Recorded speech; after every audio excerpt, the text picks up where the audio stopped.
औज़ु बिल्लाहि मिनश्शैतानिर्रजीम बिस्मिल्लाहिर्रहमानिर्रहीम अस्सलामु अलैकुम वरहमतुल्लाहि वबरकातुहू। टाठियो बच्चों यह जन तुम पाई सबक 8वीं जमात मज परान यमुक मौजू टाठियो बच्चों अन पोश तेल वन पोश रात इख्तिताम पजीर वातनो तो रात वोन मे तुम इंशाअल्लाह सुबस करो अमिक सवालात। आज करो शुरू गोडनुक सवाल सह टाटियो बच्चों इत पे लफ्ज तो माने कह लफ्ज दिथ अहद माने लिखन थो तुम वीडियोस कुन नजर तो ओकुन ध्यान। गोडनुक लफ्ज अमुक माने गो आवार बेगन पोश पोश लफ्जुक जमा वारिया हैवान अन माने गो खेन खुराक फाट गो अगुर दोगुर जमीन युस न पैदावार दिनस लायक आस माजूल गो गुतुल फसल वोपदानस लायक जमीन पाथुल गो मादनी जमीन या वनो सुतुर जमीन चरुक गो थक रुस तो गुन गुन रूद रुद जर रुद श्राइन इत पे अल्फाज माने पको ब्रोकन वो कह सवालात दिन तो यह लिखो जवाब। गोडनुक सवाल इत वनो मज कुस कुस फायद दिन वोल चीज हासिल सपदान ये प्रश्न आमुत तुम वनो सा वनो मज कुस कुस चीज सह इस फायद दिवान जवाब इत टाटियो बच्चों वन सन बड़ अर्जत अत लकड़ रबर तो कागज जालने खतर ज्यून तो दवा बनाने खतर पोश लकटी बूट फायद दिन वल चीज हासिल कर वन वन टाटियो बच्चों जंगलस यह सन बड़ अर्जत ये यम चीज सारी हासिल गसान लकड़ लकड़ सत मकान बनावान रबर कागज कुल गरस मज जालन जिन जंगलों नश हासिल कर बे पोश यम कड़ने पत तमन दवा बनावान। दोयम सवाल पैदावार दिन वाल जमीन पिठिम तह क्या बचावन जरूरी युस जमीन पैदावार दिवान यथ मज फसल वोपदावान दपान सह क्या तमुक पिठिम तह क्या जरूरी बचावन जवाब इत पैदावार दिन वाल बचावन जरूरी तिकाज यह तह फसल वोपदावन सलाहियत थवान युस जन जमीन पिठिम तह यह अमि लिहाज बचावन जरूरी तिकाज अमी तह मज जमीन फसल हासिल सपदान। त्रेयम सवाल पैदावार दिन वाल जमीन पिठिम तह रड़ गसन नश बचाने बापत क्या पज कर ये सवाल आमुत कर पैदावार जमीन दिवान तमुक पिठिम तह रड़ गसन नश बचाने खतर क्या पज कर जवाब पैदावार दिन वाल जमीन पिठिम तह रड़ गसन नश बचाने बापत पे लाजिम अस पजन ज्यादा खुद ज्यादा कुल नवरावन दपान जमीन पैदावार दिन वोल जमीन रड़ गसन नश पे लाजिम तो गो ज्यादा खुद ज्यादा कुल नवरावन तिकाज कुलन हंद मूल जमीन रड़ गसन नश बचान। चोरम सवाल वन कथ कन सैलाबुक जोर कम करनस में मदद कर टाटियो बच्चों जवाब इत पे वनन हंद गन बाड़ो जंगलन मज वुचान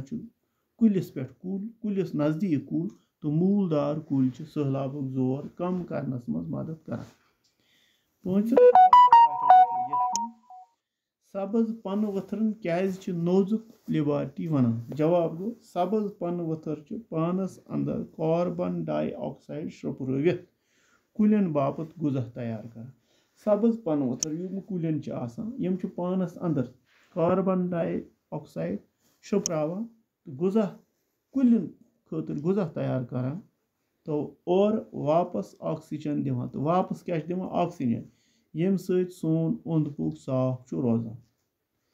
तवे यमन सब्ज पन वथरन नोजुक लिबार्टी वनान। शेम तो आखिरी सवाल सान खतर दिन आमुत अगर वनन मन सारी कुल षटने यन तेल क्या सपद दपा अगर जंगलन सारी कुल षटो तेल क्या सपद बूझ तो टाटियो बच्चों जवाब इत अगर सारी कुल षटने यन जिंदगी गि खत्म अगर सारी कुल षटो तो जिंदगी रोज कि तुम मे सबकस दौरान तोन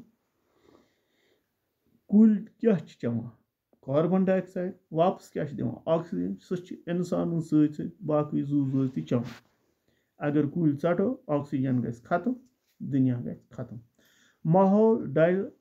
पैदावार बव न आलूदगी हर जमीन खोसन राय यम टाचो बचो कह सवाल अम पे आमुत बे दिन त्रेयम सवाल जरूरी क्या वनन हज रच कर अमुक जवाब वनन हज रच तवे जरूरी तिक वनो मज लकर रबर कागज दवा तो जुन वगैरह हासिल करान या वनो यथ पे अन पोश तेल वन पोश वनन हज जरूरी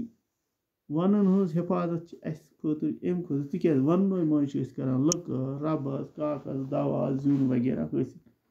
तथ वन अन पोश तेल वन पोश अन गो खेन खुराक अगर वन रोज नो तो खेन खुराक कत हासिल दोयम ज्यादा खुद ज्यादा कुल नवरावनी जवाब ज्यादा खुद ज्यादा कुल नवरावनी तिक यमो सत जमीन रड गसन नश बचान तो सैलाबुक जोर कम रोजान खास कर माहौल डंज रोजान त्रेयम आमुत इत पे दिन माहौल साफ थवन माहौल साफ थवन जरूरी मूलिक बेमारियन मज मुब्तला टाठो बचो अगर माहौल यानी पन ओंद पोक साफ थो कह गंदगी खालो तेल क्या गो खतरनाक मूलिक यानी खतरनाक बेमारियन मज यमो हेन आब गि कम यम सोन जिंद रोजन सठा दुश्वार सपद ब्या सवाल आमुत कर व्यसन करू वन तो अन जवाब वन तो अन सबक अन पोश तेल वन पोश मज कड़न आमुत युस नंद रिश सोन दोप जन शेखुल आलमस ब्या नाव यस नंद रिश तवन तम सुंद दोप वन सन बड़ अर्जत तिक वनन मज कुल मौजूद आसन किन सोन माहौल डंज रूजित सानि खतर शुद्ध हवा मैसर थवनस अलाव सानि जमीन हुसन बरकरार थवन ब्या आमुत वन दपा वन जानवर हुंद मालिन इत पे सोन मालिन सन घर इत पे जानवर हुंद मालिन जंगल जवाब यम लफ्ज सबक अन पोश तेल वन पोश मज कड़न आमती युस नंद रिश सुन दोप वन जानवर हुंद मालिन तस्वुर कर तिक अत मज यम कस्म कस्म जानवर और योर फेरत थूरत पन खेन चेन तो बाकी जरूरत पूर कर अम अलाव यम जानवर अत वनस मज तथे पे आराम सान रोजान यथ पे इंसान घरन मज रोजान यथ पे इंसान घरन मज रोजान इथे पे जानवर हुंद घर वन लास्ट तो आखिरी सवाल आज करो सह पे वन पशन हज छपन जाय पश वन जानवर हैवान वन पशन हज छपन जाय यम अति छुपित रोजान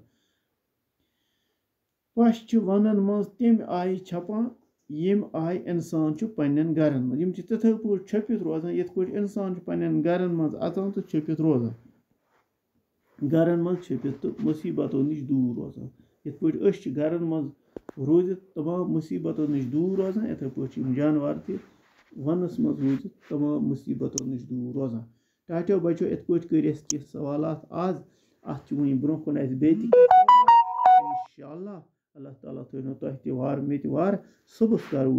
अमिक बाकी सवाल खुदा हाफिज।